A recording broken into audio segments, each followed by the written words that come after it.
Given a set V, an edge of V is going to be an unordered pair of two elements of V. Technically speaking, an edge is just a set with two elements in it. But often we're going to get lazy and we're going to drop the curly braces in the comma. So UW is equal to WU. A graph is then an ordered pair of the form V and E, where V and E are two sets. V is called the set of vertices, and E is a collection of edges from V. For example, let V be the set consisting of the letters A, B, C, and D, and let E be this collection of edges, AB, AC, and AA. Generally, we prefer to draw graphs where we plot two vertices as points, and we draw line segments or circular arcs to denote edges. The order of a graph is just the number of vertices, so the size of its vertex set. Similarly, the size of a graph is the number of edges. So note the difference in how we denote these two symbols. We'll often use the absolute value sign for the order and a double bar version for the size. Now, given two vertices U and W, we're going to say they're adjacent, often written this way, if there's an edge between U and W. Otherwise, we'll say those vertices are independent. Similarly, when we have an edge between two vertices, we'll say those two vertices are neighbors.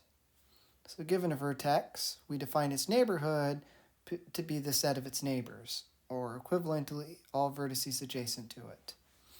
And we will say a vertex is isolated if it has no neighbors. So going back to our example graph, the order is 4 because there are 4 vertices, and the size is 3 because there are 3 edges. And the neighborhood of A consists of B, C, and A because there are edges with those endpoints. Note here that this circle is a different type of edge. It's known as a loop, and so it's worth pointing out when you're dealing with loops that vertex is adjacent to itself, so it is included in its neighborhood.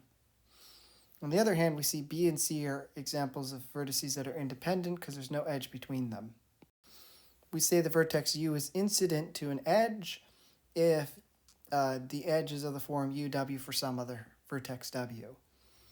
Similarly, given an edge, we define its endpoints to be the two vertices in that set. So with that notion in mind, U is incident to E if U is one of the endpoints of E. The degree of a vertex is the number of edges incident to U. Finally, given two edges, we're going to say they're adjacent if they have a point in common incident to both of them. We'll say they're independent if their intersection is empty, and we'll say they're parallel if they're the same. So the reason for the notion of parallel is that in some applications, you're going to be allowed to allow multiple edges with the same endpoints. However, for most examples of graphs we're going to study, they are going to be what are called simple graphs, which means we don't allow this situation, and we also don't allow loops. For most of this course, we'll use the word graph to mean simple graph. So by that token, this is an example of a graph that is not a simple graph because it has a loop. Notice that the edge AB is incident to the edge AC because they have a common endpoint called A. And there's a loop from A to itself. Likewise, I have chosen to write down the degrees of each vertex. So since B is only incident to one edge, its degree is 1. Since D is not incident to any edge, its degree is 0. Note that when you have a loop, both sides of the loop count separately, so the degree of A ends up actually being 4. However, you don't have to worry about that whenever you're only studying simple graphs. So now we will state the first proposition for this course. Suppose you have a simple graph G, then there exist two vertices that have the same degree. Particularly, they are distinct vertices. So to prove this, we're going to label our vertices as V1 through V sub n, where n is the number of vertices. Now, we're going to do a proof by cases. For our first case, we're going to suppose that the result we want to show is true for two of the vertices where the corresponding indices come before the last vertex. And in that case, there's nothing to prove because we already have our conclusion. So in our other case, we're going to assume that for every pair of vertices where the index is less than n, they have to have distinctly different degrees. And we do see that this encompasses all possible cases. Either you have two earlier occurring vertices of the same degree, or those degrees are all distinct. So now with this second case, we're going to break it up into two subcases. First, we're going to suppose that there is a vertex whose degree is n minus 1. Notice that that means that that vertex, we're going to call it vi, is adjacent to every other vertex in the graph.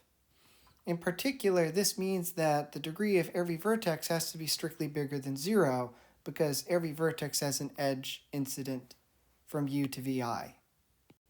In particular, that means that if we look at the set of degrees, we note that it has to be a subset of numbers between 1 and n minus 1, because there are n vertices, so the maximum a degree can be is n minus 1, and we ruled out 0 as an option.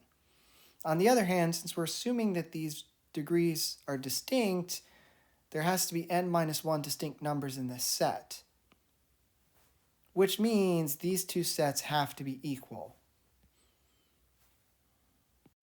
Now, to finish off the proof, we see that the degree of the last vertex has to be some integer k, and based on our logic, this k has to be between 1 and n minus 1, which means it already appears in this set somewhere, which means this k is also the degree of some vertex vj. And thus we have our conclusion. We have found two vertices of the same degree. Of course, this doesn't complete the proof because we notice that we're in this subcase here. So in order to finish the proof, we have to consider the other subcase, which is that the degree of every vertex has to be strictly less than n minus 1. So that is our second subcase. We had the degree of every vertex is strictly less than n minus 1 for every I. Then, by the same argument as before, each of these degrees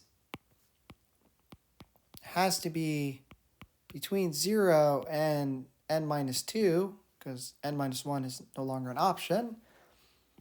And so this set on the left, the set of degrees, is a subset of the integers 0 through n minus 2. There are n minus 1 elements on the right, there are n minus 1 elements on the left, and so this means these two sets actually have to be equal. And so then by the same logic as before, the degree of our last vertex has to be some integer k that's between 0 and n minus 2 by our assumption. And that means it has to appear somewhere on the left, which means there must be some vertex vi with that same degree. And thus our last vertex has the same degree as an earlier vertex. And thus no matter what, you're guaranteed to find at least two vertices of the same degree.